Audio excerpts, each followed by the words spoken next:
Bonjour à tous. Nous allons parler de cette bébête. Cet appareil, donc un Spirit Voice, qui m'a été gentiment prêté pour que je puisse vous en faire que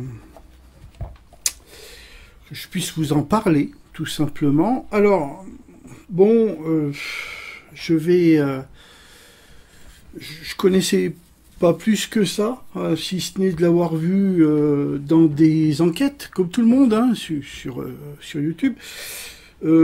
Bon, très bien.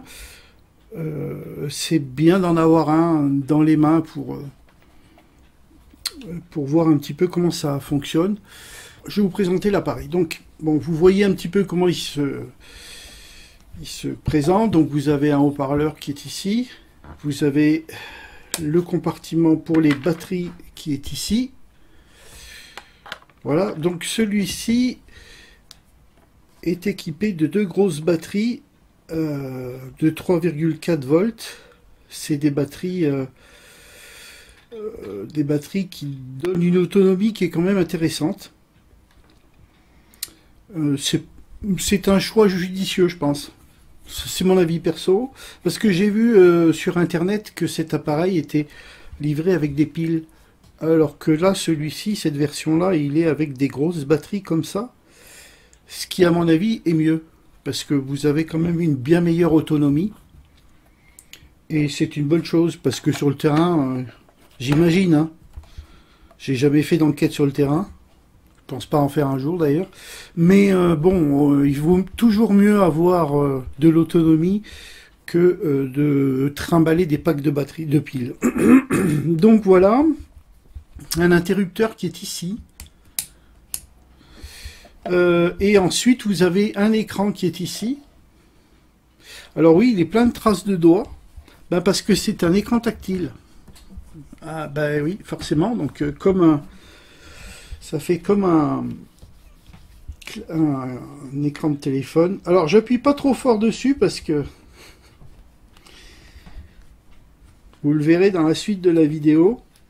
Vous comprendrez pourquoi. Je vais pas tout spoiler, mais vous comprendrez pourquoi. J'appuie pas trop fort dessus. Voilà, on voit que ça. Alors là, on pourrait supposer que c'est un clavier, mais non, non, c'est pas un clavier du tout. C'est rien. Voilà, c'est rien. Pourtant, on a l'impression que c'est un clavier, mais non. Voilà, et puis donc, ben, là, il y a un truc, mais un truc qui c'est rien aussi. C'est même pas, voilà. Et là, pareil, vous avez ça, et en fait, il n'y a rien, sauf le capteur électromagnétique, pardon, qui se trouve là-dessous. Ceci dit, bon, ça, c'est une découpe qui a été faite dans le boîtier pour pouvoir potentiellement adapter autre chose. Enfin bon, bref. Donc voilà. Je vais l'allumer, donc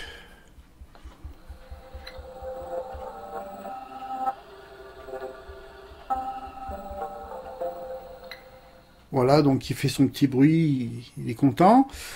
Quand on arrive là, on a deux menus, on a un menu Ouija et un menu archive. Bon, alors Ouija, ça vous sort des lettres, et puis archive, bah, ça vous sort des mots. Moi, je vais prendre archive. Quand tu veux, Pépère. Si, ça y est. Voilà, et quand vous êtes là, sur cet écran, cette lampe, en fait, elle me gêne plus qu'autre chose, et je pense qu'elle va vous gêner aussi. Si je l'éteins, bah en plus, vous voyez mieux l'écran. Alors on va faire comme ça. Donc ici on a un réglage de sensibilité. Donc ben voilà. Dessous vous avez une espèce de graphe qui tourne. C'est esthétique. Vous avez une petite maison pour revenir au menu principal et vous avez le niveau des batteries. Voilà. Quand un mot s'affiche, il s'affiche là-dessous. Donc cet appareil est construit sur la base d'un Arduino, c'est-à-dire un microcontrôleur. Ça n'a rien de surprenant en soi. Ce qui est surprenant, c'est le montage. Donc en fait, pour vous expliquer, vous avez un microcontrôleur qui est sur une plaquette, c'est-à-dire qu'ils ont même pas pris la peine de... Franchement, donc ça c'est vendu plus de 300 balles, hein. Ils ont même pas pris la peine de faire une platine et puis de monter le microcontrôleur dessus. Les mecs, ils ont pris l'Arduino, ils l'ont programmé et ils l'ont foutu là-dedans. Basta. Alors honnêtement, ça fait cher l'Arduino. Donc vous verrez un petit peu plus tard qu'est-ce que c'est un Arduino. En fait, c'est une platine complète sur laquelle il y a le microcontrôleur qu'on peut programmer et qui est, pour ça qu'elle s'appelle Arduino, commercialisée donc par la marque Arduino. Et en fait, elle est facile d'accès parce que vous avez déjà toutes les prises pour pouvoir connecter à l'ordinateur et tout ça. Et du coup, voilà. Alors, microcontrôleur, oui, qu'est-ce que c'est? Parce que, bah oui, pour ceux qui savent pas. Qu'est-ce qu'un microcontrôleur? Bah, un microcontrôleur, pardon, c'est un petit circuit électronique dans lequel on va intégrer un petit programme informatique et on va lui demander, en fonction de certaines entrées, de certaines valeurs, ben, de ressortir telle ou telle chose. C'est-à-dire, pour vous donner une ordre d'idée. Prenons un truc simple, vous avez un microcontrôleur, d'un côté on rentre avec une sonde de température et on va rentrer dans le programme en lui disant, eh ben, chaque fois que la température elle approche de 1 ou 2 degrés, eh ben, tu déclenches une alarme, donc tu vas faire sonner un petit buzzer. Donc ben, il va contrôler la plage de température normale. On peut même pousser le vis jusqu'à lui dire d'afficher cette température sur un écran. Donc il va récupérer les données qui arrivent par la sonde de température. Il va les convertir en données pour pouvoir les afficher sur un écran. Ça, il n'y a rien de compliqué. Et sitôt que la température elle arrive sur le seuil qu'on a programmé, il va déclencher une alarme, c'est-à-dire un petit buzzer. On peut même lui demander, plus compliqué, d'envoyer, par exemple, un SMS ou je ne sais quoi, un mail. Enfin, on peut vraiment faire plein de choses. Ça, ce que je viens de vous dire, c'est une version très simple. On peut faire du beaucoup plus compliqué. Et là, du coup, bah, il n'y a rien de plus simple sur ce type d'appareil. C'est-à-dire, vous avez un capteur magnétique qui se trouve là-dessous. Dès que le capteur magnétique trouve une variation du champ magnétique, eh bien, il va activer un sous-programme qui va piocher dans une base lexicale et il va vous sortir un mot de façon aléatoire. Alors, c'est aléatoire, mais c'est un aléatoire qui est choisi, malgré tout. Tout simplement parce que la base lexicale, elle comprend un petit peu plus de 2500 mots, alors que il faut savoir que bon, la langue française comporte environ 300 000 mots.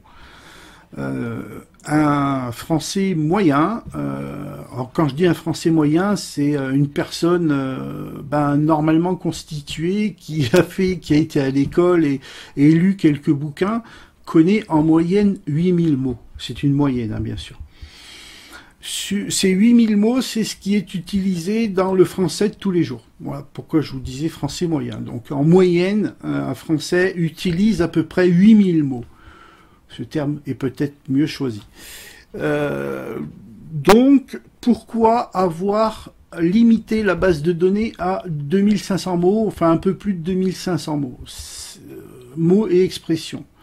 Parce qu'en fait, il y a une base de mots, il y a une base de prénoms, il y a une base de départements, enfin, c'est tout dans le même sac, hein, mais il y a quelques départements français, il y a quelques expressions, enfin voilà.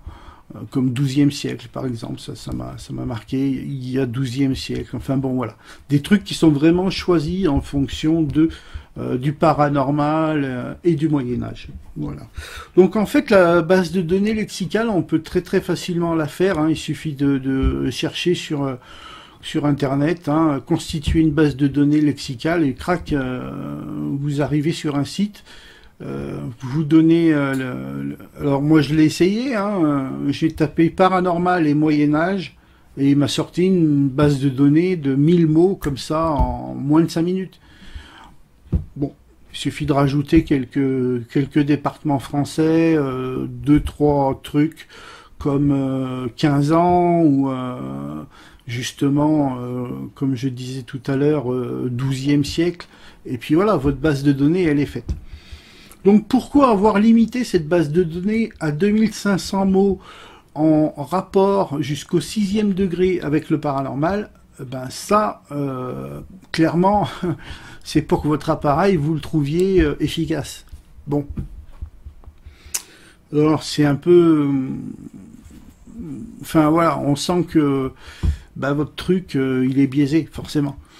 Donc l'Arduino, lui, eh ben, en fonction donc de la détection du champ magnétique, enfin de la variation du champ magnétique, il va aller piocher dans cette base de données, et puis il va vous afficher le mot ici, point barre. Et de façon aléatoire, mais aléatoire cyclique. Bon, enfin bref.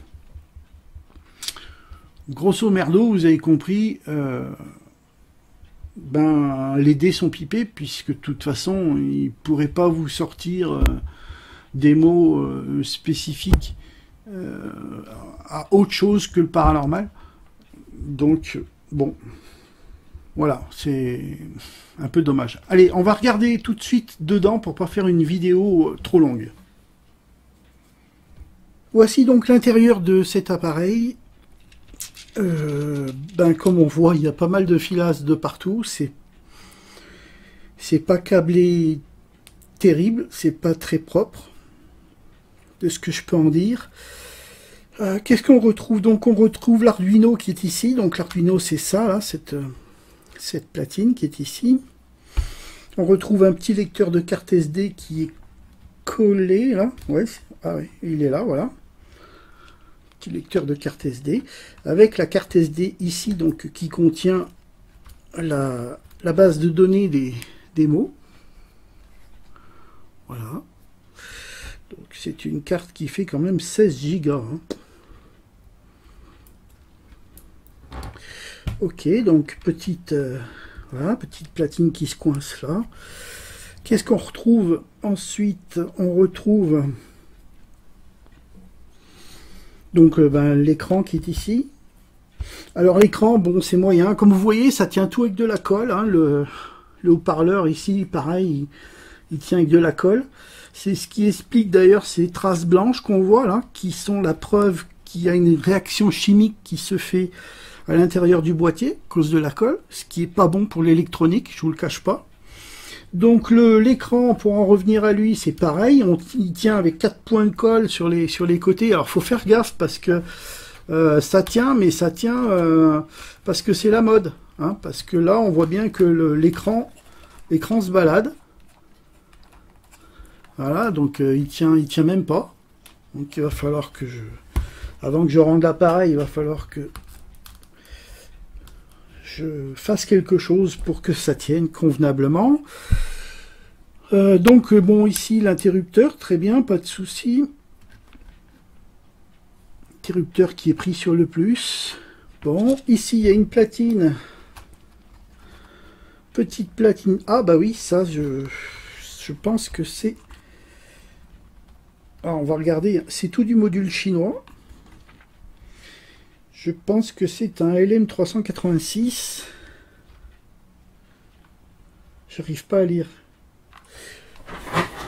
T'as pas une loupe? Si. Ah oui, puis j'aurais pu mettre mes lunettes aussi, mais il faut dire que c'est tellement écrit petit. C'est bien ça. Donc, c'est l'amplification pour le haut-parleur. C'est l'amplification du son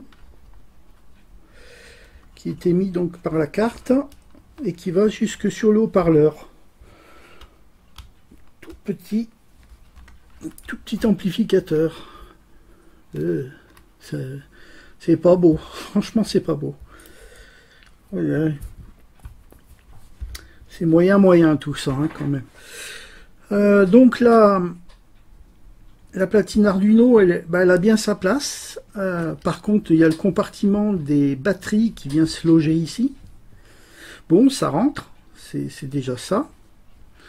Ça rentre. Alors, justement, à ce niveau-là, on trouve donc ce teuteux là. Bah, ça, c'est un fusible, en fait. Qui est donc entre les deux batteries. Qui étaient là.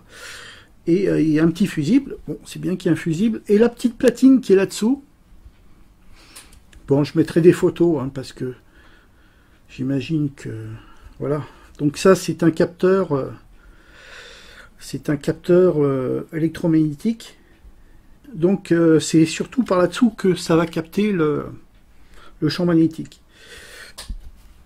Donc ni plus ni moins, ben, dès qu'il va capter un champ magnétique, quel qu'il soit, il va générer un mot qui va aller piocher dans la carte SD qui est ici, pour l'envoyer sur le haut-parleur et sur l'écran.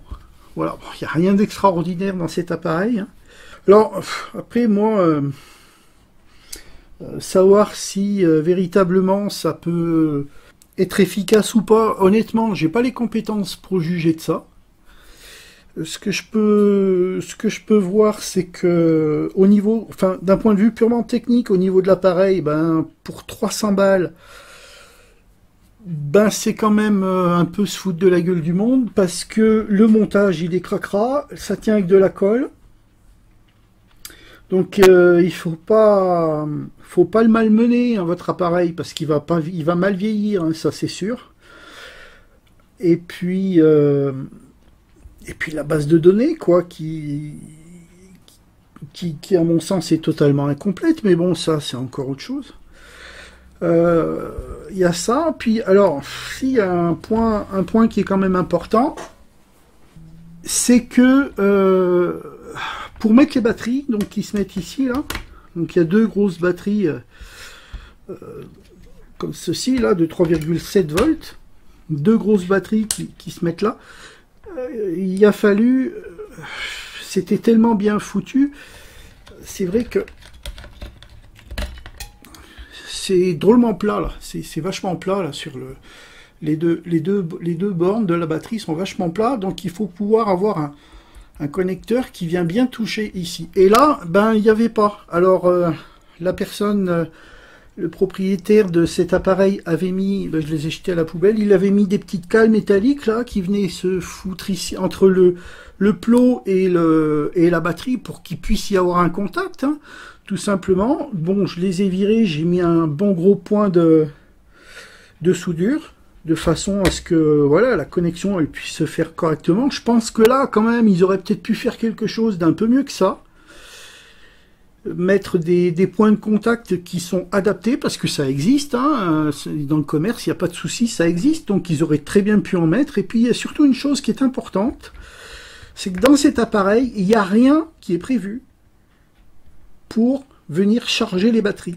Ils auraient pu mettre un petit module pour venir charger les batteries avec une petite prise micro USB quelque part, là.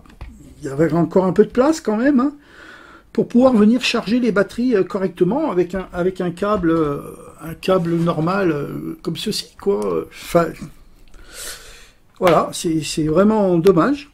Ça n'a pas été pensé. C'est... ouais. C'est bizarre. Je vais voir, moi, pour lui rajouter ça, si on peut faire ça. Quand même, pour 300 balles, c'est monté cochon, et en plus de ça, c'est même pas complet. Et pour recharger les batteries, il y a quand même une belle autonomie avec ça, hein. Faut reconnaître que ça tient quand même. Ceci dit, bon voilà, le jour où les batteries elles sont à plat, il faut sortir ça. Bon, jusque là c'est pas le problème, mais il faut avoir le chargeur pour les charger. Si vous n'avez pas de chargeur, eh ben, oh, vous inquiétez pas, ils vous en vendront un, de toute façon il n'y a pas de souci. Mais bon voilà, c'est un peu limite, je trouve. Boîtier qui est pas super costaud, mais qui est encore pas trop dégueulasse. Hein, il n'est pas si mal que ça, le boîtier. Il coûte 1 € sur AliExpress. Bon. Mais ça, c'est pas le plus grave encore. Et c'est un peu ballot parce que déjà, entre les deux appareils, ils auraient peut-être pu mettre un petit bout de mousse histoire de protéger les deux trucs, parce que je vois que le haut-parleur est métallique. Si jamais il se détache, vu qu'il est juste collé, ou que l'écran, parce que comme c'est un écran tactile, en appuyant dessus, si l'écran s'enfonce, il vient se mettre en contact là-dessus, bonjour les courts-circuits. Et ça flingue tout. Donc c'est pareil, un morceau de un morceau de protection entre les deux aurait peut-être pas été du luxe. Et puis là, pour le coup, il y avait de la place. Donc, enfin bon, voilà. Bref. Vaut mieux s'en foutre plein les poches, de toute façon, que de vous vendre du matériel qui soit fiable, prévu pour fonctionner en plus en extérieur. Enfin bon, voilà, c'est un peu se moquer de la gueule des gens. Mais bon, de toute façon, aujourd'hui, c'est tout comme ça. Donc, il n'y a pas de raison que ça en soit autrement. Voilà pour ce qui est donc de l'appareil en lui-même. Bien, donc concernant cet appareil, je pense qu'on a quand même bien fait le tour. Donc ça fait un joli petit jouet. Pour 300 balles, ça peut. Il y a à peu près moins d'une centaine d'euros de composants électroniques. Tout le reste, c'est de la marge pure. Bon. Ce que je peux potentiellement vous conseiller sur ce genre d'appareil, alors excusez-moi si la voix elle est un peu bizarre. Sur cet appareil, en fait, donc comme c'est de l'Arduino, c'est pas du matériel super costaud. Faites attention que le petit capteur électromagnétique qui est là-dessous, c'est pas du truc super costaud. N'approchez pas trop de téléphone trop près, ne mettez pas la sensibilité trop à fond, à moitié, c'est le maximum qu'il faut aller. Déjà parce que si on le met à fond, il a tendance à détecter tout et n'importe quoi. Donc limitez-vous à la moitié de la position, hein, jusque sur le magnétique, là, le début du mot MA. Hein. Essayez d'éviter d'aller trop au-delà. Parce que sinon, votre truc, il va détecter tout et n'importe quoi. C'est un peu... Voilà. Et puis, donc, mettez pas trop de talkie-walkie trop près de ça. Pas de téléphone non plus, pas de haut-parleur, enfin, de trucs, voilà. Parce que le petit capteur magnétique, ben, vous risquez de le cramer. Voilà, moi, sur celui-là, je l'ai remplacé parce qu'il y avait un souci. On sentait qu'il y avait un souci, donc je l'ai changé. Depuis, il fonctionne quand même bien mieux. Par contre, voilà, c'est des, comment dire, c'est des capteurs qui sont fragiles. Hein, c'est de l'Arduino, c'est pas des trucs professionnels qui sont protégés tout et tout. Hein. Là, si le champ il est trop fort, hein, le truc vous risquez de le claquer. Hein. Si vous passez en émission avec un talkie-walkie à proximité, hein, bah, vous risquez de le claquer le truc. Hein. C'est voilà, c'est un peu dommage. Hein. Donc voilà, sinon bah, c'est un appareil qui est pas vilain, qui est à mon avis qui demanderait à être amélioré de façon simple, je pense. Hein. Si le concepteur du truc décidait de s'en mettre un peu moins dans les poches, pourrait peut-être faire quelque chose d'un peu plus complet.